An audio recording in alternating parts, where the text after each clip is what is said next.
सहकार क्षेत्रात उत्तम व्यवस्थापनाचा नवा आदर्श निर्माण करत 350 कोटींचा विक्रमी नफा मिळवणाऱ्या ओंकार साखर कारखाना समूहाच्या नव्या मुख्य प्रशासकीय कार्यालयाचा शानदार शुभारंभ औंध येथील फॉर्च्यून बिझनेस हाऊसमध्ये झाला।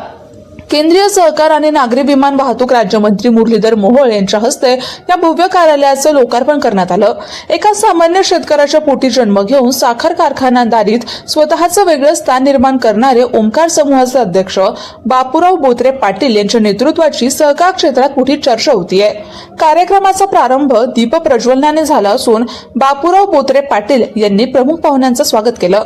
या सोहळ्यास शेकापचे ज्येष्ठ नेते जयंत पाटील, आमदार सचिन कल्याण शेट्टी, साखर आयुक्त डॉक्टर संजय कोलते, प्रवीण बडेकर, रेखाताई बडेकर यांच्यासह सहकार, उद्योग आणि बँकिंग क्षेत्रातील अनेक मान्यवर मोठ्या संख्येने उपस्थित होते।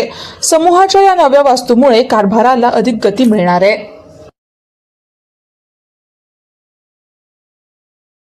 ओंकार शुगर हे ज्या तुम्ही सगळ्या कर्मचाऱ्यांनी घडवलं, एवढ्या उंचीवर नेऊन ठेवलं, त्याबद्दल तुमचं खरं पहिल्यांदा मी अभिनंदन करतो आहे।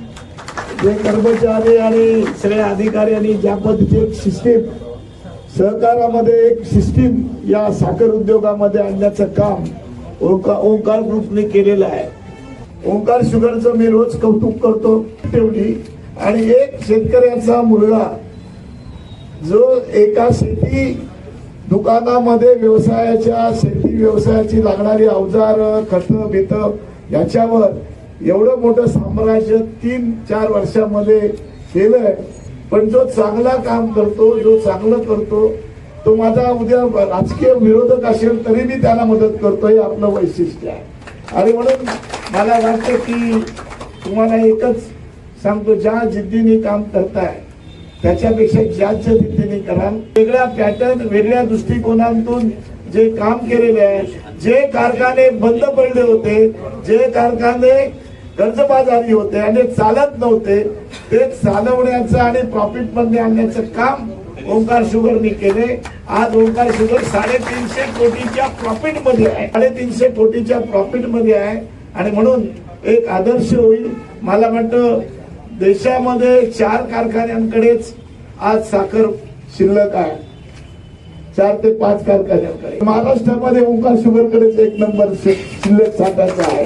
मोहोळ साहेबांना मी एवढंच सांगतो, सहकार क्षेत्रातले तुम्ही सहकाराचे मंत्री, केंद्रीय मंत्री आहात, हा सगळा पॅटर्न घेऊन सहकारातले कारखाने कसे या पॅटर्न मध्ये येतील बघण्याचं काम तुम्ही करा। हीच मी एक सहकार क्षेत्रातला कार्यकर्ता म्हणून मी तुम्हाला विनंती करतो।